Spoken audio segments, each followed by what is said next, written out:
guys, welcome back to Boozerevooze in Black and White. I am Bayne and this is Demeko. We're back with you with another beer episode. I know what you're thinking. When did these guys start drinking canned beer? Right? I think this is probably our first canned beer. Oh, it is. Except for that hidden video, the Northern. Yeah, we won't tell you about that one. Yeah. But anyway, we got a new brewery. We're getting lots of new stuff crossing our path lately. We got Atwater Brewing Company. Actually, I think it's Atwater Bock Brewery, and this is going to be out of Detroit, Michigan. This particular can, though, which we're starting off with, this is brewed out of Pennsylvania? Yep, Latrobe, Pennsylvania, which you guys probably know. There's another brewer out there that makes another beer. Well, used to actually, Rolling Rock. And now something else is out. I think it's Jones Soda that took over, but don't quote me on that. I don't remember. Well, we're just thinking it's probably like a subsidiary or a contract deal going on with those guys there. But we couldn't figure it out. I looked on their website, and anyways. But we're looking at the Grand Circus IPA. And I guess this comes out of a bottle too, but we're trying it out of a can, so why not? Yeah.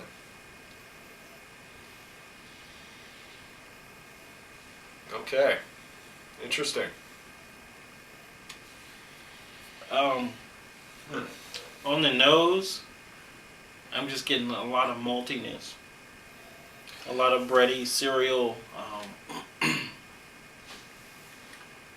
It's kind of hazy. Yeah, it is. I don't know if it's filtered or not. Crystal Whitehead.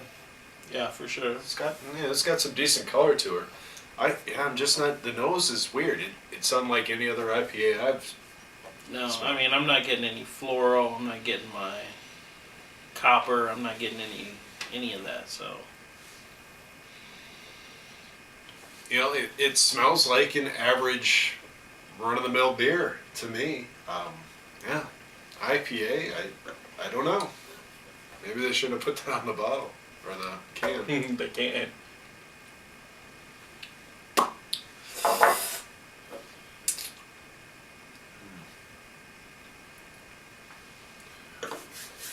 Okay, well, we're back to a very friendly IPA, if that's what you want to even call it. Fortunately, I probably wouldn't call this an IPA, but there is a little bit of hop action at the beginning, but it's a really short beer. Very short. I think putting this in a bottle was probably a big mistake because, or maybe it would be a good thing because people would expect an IPA out of a bottle to be a lot better than this, but I think it's I was reading the reason they did this is because they're in Detroit, right on Lake Michigan, so actually the Great Lakes. A lot of people like to boat and stuff like that, and bringing glass on the boat is a bad idea. Oh, so, yeah. Get the aluminum can out and you're good to go. But boy, wow. I'm at a loss for words. I'm an IPA drinker for sure. I have a hard time even calling this a pale ale. Yeah, I mean, I don't like to downgrade cans because honestly I like to recycle, and I believe actually, depending on what state you're in, you recycle both your cans and your glass, but actually cans get recycled more than glass does. Sure. So I tend to try to go to cans when I can, but when you put IPA on a can and it doesn't taste anything like an IPA, well, it's like, again, I mean, I don't know necessarily that it's the vessel, because I've had IPAs in a can. Surly does fantastic beer. Oh no, I'm not saying that the can's downgrading. I'm just saying that the company might be downgrading a can. And I mean, I don't mind having beer from a can. I mean, because can keeps 100% of light out of the beer, which absolutely helps preserve the beer. But then you run into that. People say that they can taste metal and all that stuff. Sure. I personally don't buy it, but you know, somebody with a better palate may be able to. We'll work on that. We're gonna have a couple of brews here. We'll have the canned versions, bottle versions. Sure. We'll do multiple different styles. So All right. we'll crack We that. should do myth. that. We'll crack that We myth. should bring some poor schmo on the show and make them do it out. Oh yeah, sure. That's a good idea. Side by side testing Yep. out of a glass. Okay. Well, I just tore this beer apart, but honestly, a price now, I'm not 100% sure on this. No. But I'm guessing probably around $6.99 a six pack, maybe up to $8.99. Maybe just above what it should be priced at. It's okay. It's a beer. Like you always say, I just don't think it's an IPA. They should be calling that because honestly, it really doesn't bring the hops to the table. There's a little bit of action there, a little bit of sweet hops, a little bit of the floral thing going on, a little bit of the bitter towards the end, but it's so faint, and it's very short. Yeah, I don't know. I mean, to anyone that absolutely adores Atwater or any Atwater employees, I sincerely will apologize before I comment, but listen, this is like if Budweiser made an IPA. This is what it would taste like. Yeah, I gotta agree with you. Don't get mad at me, please. I'm an IPA drinker. This does not even come close to being worthy of the. It's this just is not even pale ale quality. It's a little deceiving. I It's a don't little think. deceiving. And believe me, I drink a lot of beers. This just does not work at all. There's some qualities. There's some reminiscence of an IPA. But seriously, they left a lot of things out of this one. And maybe they were just going for mass appeal. Put it in a can, throw it on some boats, whatever. Get more people to drink it. More power to you. Make your money where you can. Sure. But come up with a different name, because that's not cool. Because my feelings are hurt. I'm seriously. I'm like ashamed and embarrassed to come on here and drink this with the pretense that it's an IPA, and I got nothing to say about it. Yeah, it's hard to describe. It's definitely it's under our expectations for sure. I don't know how to rate this, man. I got two ratings here. I'm gonna split the difference. If it was a beer that didn't list IPA on it, I'd probably give it a 6. But since it's got IPA on it, got to give it a 4. So I'll split the difference, give it a straight 5. If I was on a boat and it was on the boat, I would drink it because it's there. Otherwise, Sure. probably wouldn't buy it. Like you said, I definitely wouldn't buy it. But, if you bought it and you're sharing, I'm going to drink some. All right. And I'll do that with damn near any beer. So, I know Bane's going to yell at me after this, after we're done taping, but this has got to be a Boozerevooze first.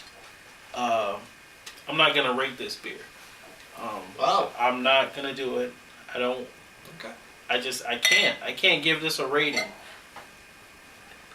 In my mind, I'm so hurt that I just can't do it. I'm sorry.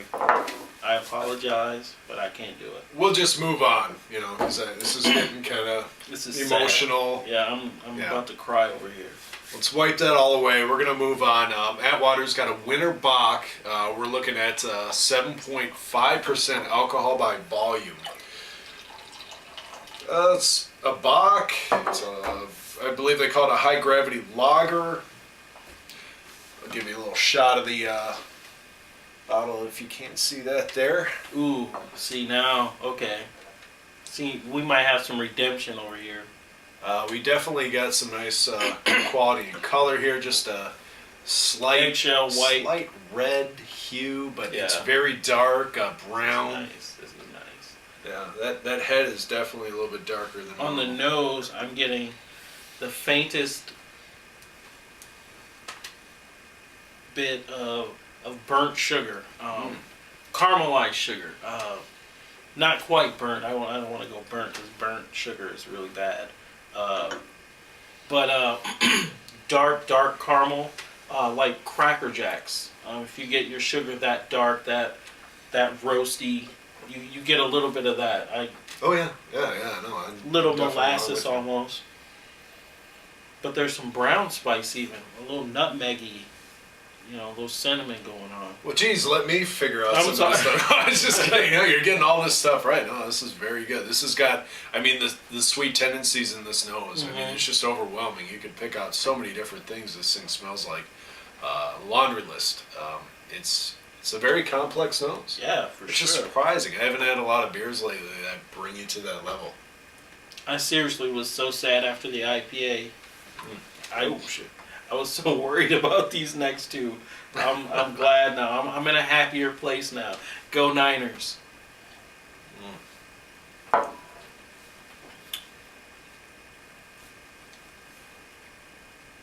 Oh wow.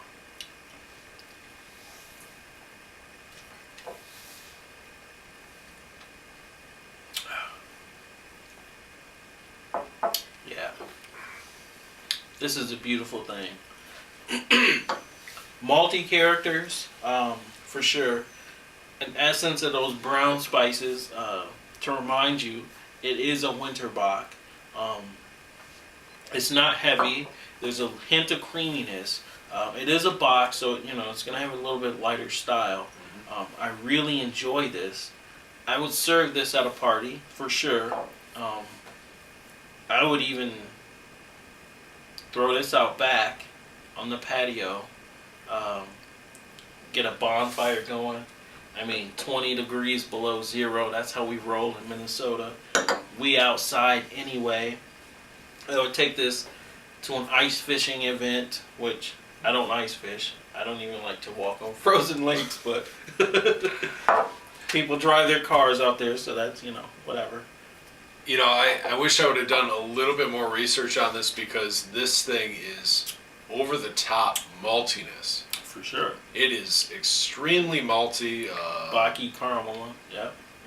For a German style Bock, I'm just surprised. I was almost like turned off by this palate because I wasn't expecting that particular style.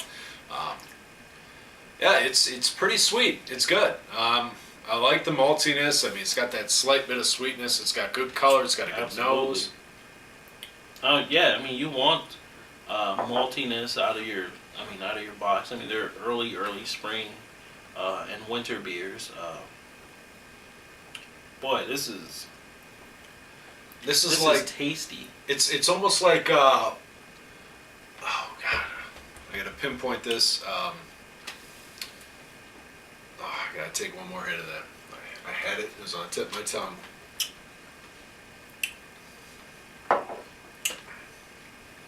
Okay, like the old milkshakes or whatever. You get a little bit of that powder, that sure. milkshake powder.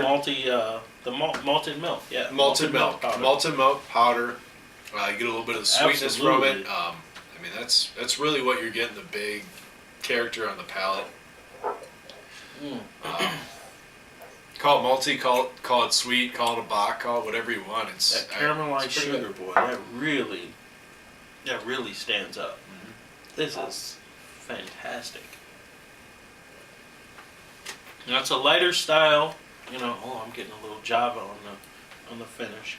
Lighter style, I mean, it's a Bock, so it's not going to be super heavy and weigh you down. I can sit easily and drink a 6-pack of this by myself because that's how I roll. I was feeling Packers after last weekend, and now I'm back to feeling Niners. Oh yeah, baby. This is great. I'm a happy camper now. Okay.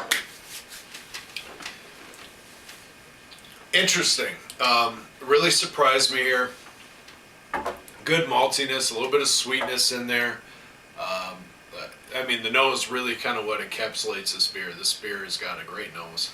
It finishes off with a little bit of sweet caramel, slightly sweet. Really is complex. Alcohol percentage is up there. I think it's 7.5. So it's got what I need to go to sleep at night. Yeah, I mean, it does the job. It does it pretty good. I'd probably give this beer, I'll go with 8.6. 8.7. 8.7. That's hilarious. I was going to give it an 8.6 too. 8.6. Okay. I think they did a really good job. Good job, Atwater. I do, like I said, I feel bad about making, but really, yeah. Back to the drawing board on that one. Don't feel too bad. That's rough. All At least right. change the name. Finishing this off, we have the Atwater Vanilla Java Porter. 5.5% alcohol by volume, so go a little bit down in the alcohol percentage. But this one should be interesting.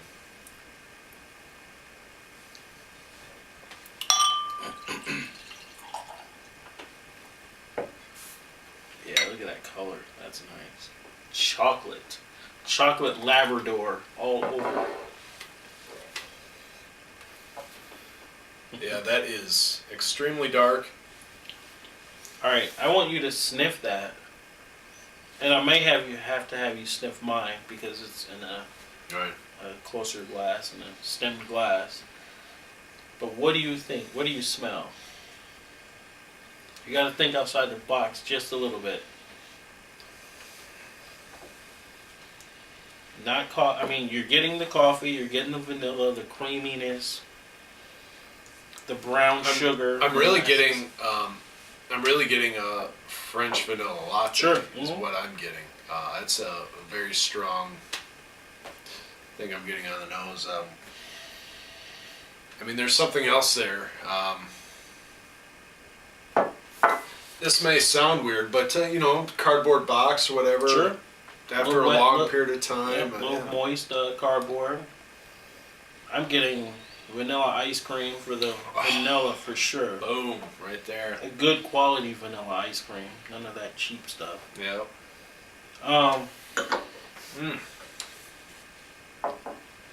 This takes me back. I mean, this thing makes me think of my grandfather. Get your Kleenex ready. Stop. We're not getting sappy up in here today. I got Niners on today, so it's all good. Good today. He's not gonna cry. No crying. No crying. This reminds me, like he used to smoke the pipe tobacco, and the sweet smelling stuff, the vanilla type, whatever. I couldn't tell you the brands or anything because I was too young to notice that kind of stuff. But I would walk in my grandma's house, and you get a faint smell of this, and that's what it smells like. Vanilla, slightly oaky, pipe tobacco. I loved that smell as a kid. I'm getting a little bit of, and I mean, I know you like this. I like this 1919 beer. Root beer, yes. Root beer, yeah. Yes. Yeah. That vanilla oak age stuff.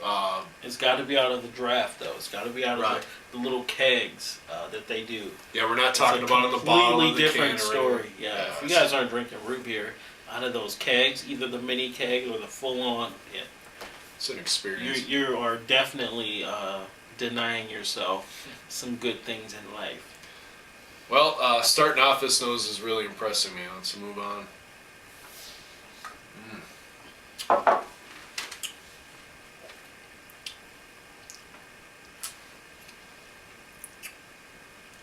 Creamy, very sweet towards the end. It's like finishing a cup of coffee, got that little layer of that cream at the bottom. Just kind of floats you away very nicely, brings that sweetness. Java, it brings it. I mean, it's giving you coffee, it's giving you that cappuccino, whatever, latte appeal. It's all there. Honestly, wow, this is really surprising me. I mean, we haven't tasted any of these yet. We didn't pick the order to go worst to best, but this by far is this is the best beer out of the three for me. What are you thinking? I like this. I get nervous when I have to drink beer that says Java or coffee infused, whatever, because I don't drink coffee. I'm not a huge fan of it. But, tasting spirits and wines and beers, you have to, get used to that. That's going to be part of a lot of the flavor profiles. And I don't mind it. I just would not sit down and drink a cup of coffee. That's just not how I roll.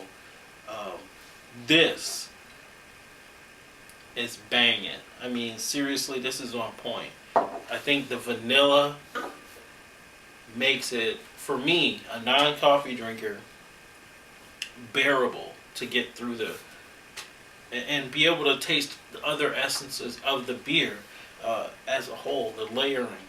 I think the ice creamy, coffee, mild flavors, the pipe tobacco, I think all of that just combined is overall a very good beverage. I really like this. But I wouldn't say it's the best out of the three. That Winter Bock, seriously, it was so good it make you want to slap your mama. I'm just saying, don't slap your mamas. Mamas, if you're watching, don't let them slap you. I'm just saying. It's one of those things, it's like, you have a sip. You can say it. It's a black thing. No, it's not a black thing. I'm just, you ever seen a black kid slap a black mama? No. Exactly. The motherfuckers go straight. Woo, we ain't gonna go there, y'all. I'm just thinking of that Friday movie. What is it? The next Friday or something like that. Well, this is on point. I really do like this.